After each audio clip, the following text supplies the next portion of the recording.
क्या कभी किसी ने सोचा होगा कि मस्जिद बनाम मंदिर के सर्वे का संग्राम एक दिन सीएम आवास के आंगन तक भी जा पहुंचेगा।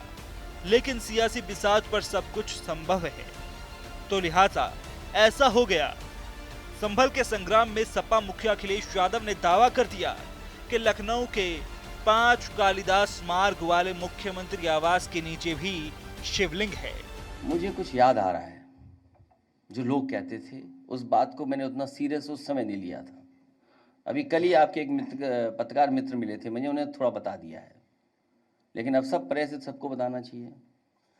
मुख्यमंत्री आवास में भी शिवलिंग है, इसकी भी खुदाई होनी चाहिए। सच में हमारा मानना, हमारा भरोसा है कि वहां पर एक शिवलिंग है, उसकी खुदाई के लिए हम सब लोगों को तैयारी करनी चाहिए। और मैं तो अपने पत्रकार साथियों से कहूंगा कि आप लोग आगे आगे चलो, हम आपके पीछे पीछे चलेंगे, क्योंकि आपको लौटने नहीं दूंगा मैं पीछे। अब बात निकली तो दूर तक गई। सीएम आवास के नीचे शिवलिंग वाले बयान पर नया घमासान छिड़ गया। बीजेपी से लेकर सहयोगी दलों तक सभी ने अखिलेश यादव के बयान पर पलटवार कर दिया। किसी ने कहा कि सीएम रहते क्यों नहीं खुदवाया, कोई बोला शिवलिंग नहीं मजार। अगर ये बात उनकी जानकारी में थी तो वो जब मुख्यमंत्री थे तो उन्होंने क्यों नहीं खुदाई कराई? सवाल तो ये है, तो 5 साल लगातार थे, तो अगर शिवलिंग वहाँ है तो उसके वहाँ बैठ करके उन्होंने जो ये काम किया, वो चीज जो है उनको खुद सोचना चाहिए था और समझना चाहिए।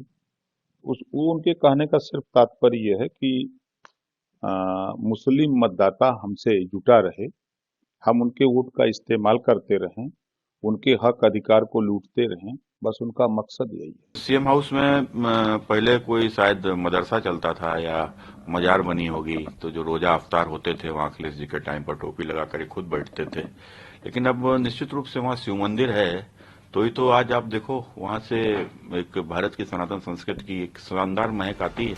इधर सियासी चर्चाओं का सबब बने संभल पर सपा मुखिया अखिलेश यादव ने फिर बड़ा दांव चल दिया। संभल जाने की जद्दोजहद में जुटा सपा का प्रतिनिधि मंडल सोमवार को संभल पहुंच ही गया। इस दौरान मृतकों के परिजनों को 5-5 लाख रुपए की आर्थिक मदद भी दी गई। पुलिस की गोली से मारे गए थे, पुलिस ने मारा था। आज हमारे राष्ट्रीय अध्यक्ष ने मृतकों के परिवारों को 5-5 लाख रुपया देने की घोषणा की थी।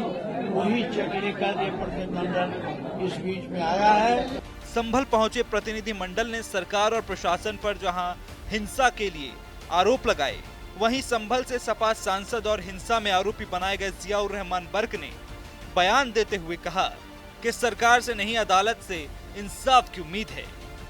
ये भी एक हकीकत है कि 29 साल से यहाँ पे कोई हिंदू मुसलमान का कोई फसाद नहीं हुआ, लोग सुकून से रह रहे हैं। इस सुकून को आग लगाई गई है और ये भी सच है, हमारे 5 लोगों की जान ली गई है। अफसोस इस बात का है कि हमारी लोगों की हत्या हुई और हमारे लोग ही के खिलाफ मुकदमा दर्ज किया गया। ये कैसा इंसाफ है? सर्द मौसम में भी गर्मा रहे संभल के मुद्दे पर सरकार भी एक्शन मोड में है। जिस जामा मस्जिद के मामले में महासंग्राम शुरू हुआ, अब उसी मस्जिद के सामने पुलिस चौकी बनाई जा रही है।